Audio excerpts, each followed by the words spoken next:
Ici Marie-Louis Leroux, et sur ma chaîne, je vous parle de personnalités célèbres. Cela peut être des stars contemporaines ou des figures célèbres du passé. Abonnez-vous si ce sujet vous intéresse.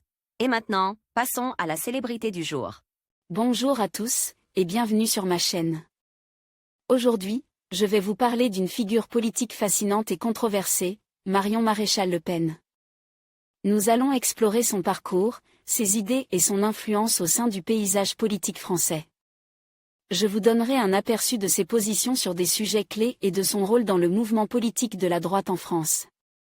Restez avec moi pour découvrir comment cette femme, petite fille de Jean-Marie Le Pen et nièce de Marine Le Pen, a su se forger une identité propre dans un environnement souvent tumultueux. C'est parti! Marion Maréchal Le Pen, née le 10 décembre 1989 en Île-de-France, est devenue, le 17 juin 2012, la représentante FN de la 3e circonscription. Du Vaucluse, à Carpentras, à l'Assemblée nationale.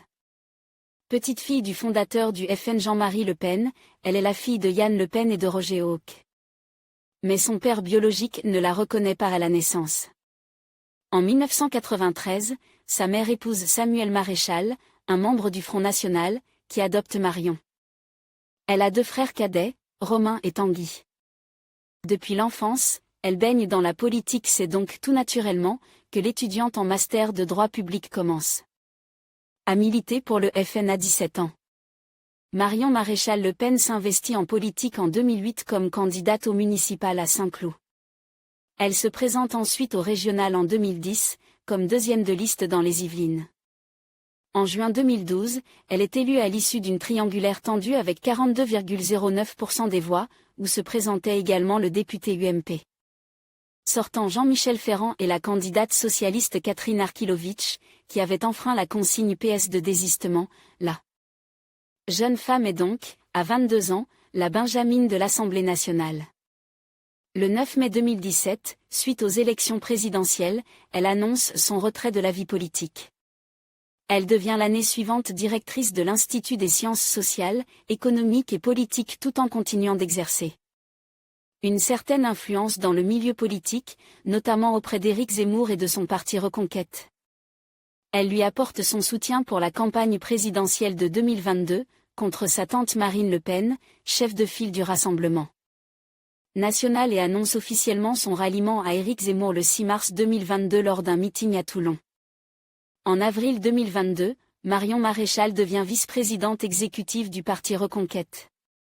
En septembre 2023, Éric Zemmour charge Marion Maréchal de conduire la liste de Reconquête aux élections européennes de 2024. Des désaccords avec Éric Zemmour surgissent au cours de cette campagne, ce dernier reprochant à sa tête de liste de se rapprocher du RN, parti concurrent. En juin 2024, elle appelle à voter pour les candidats du RN aux législatives anticipées, suite à la dissolution de l'Assemblée par Emmanuel Macron. Éric Zemmour l'accuse alors de trahison et l'exclut du parti. Début octobre 2024, elle lance son propre parti baptisé Identité Liberté. Côté vie privée, elle épouse Mathieu Decostre en juillet 2014 et donne naissance à leur fille, Olympe, le 3 septembre 2014. Le 8 septembre 2014, son père biologique Roger Hawke meurt à l'âge de 58 ans des suites d'un cancer. Mais en 2016, le couple se sépare. Par la suite, elle retrouve l'amour au bras de l'homme politique italien Vincenzo Soffo. Le 11 septembre 2021, le couple se marie. Le 28 janvier 2022, lors d'une interview, elle révèle qu'elle est enceinte de 4 mois. Le 10 juin 2022, le couple accueille leur fille, Clotilde. En conclusion, Marion Maréchal Le Pen représente une figure complexe et controversée de la politique française. Son parcours, marqué par des choix audacieux et des positions claires, soulève des questions sur l'avenir du paysage politique en France. Alors que certains la voient comme une héritière du nationalisme, d'autres critiquent ses idées et son approche. Quoi qu'il en soit, son influence ne peut être ignorée, et il sera intéressant de suivre son évolution dans les années à venir.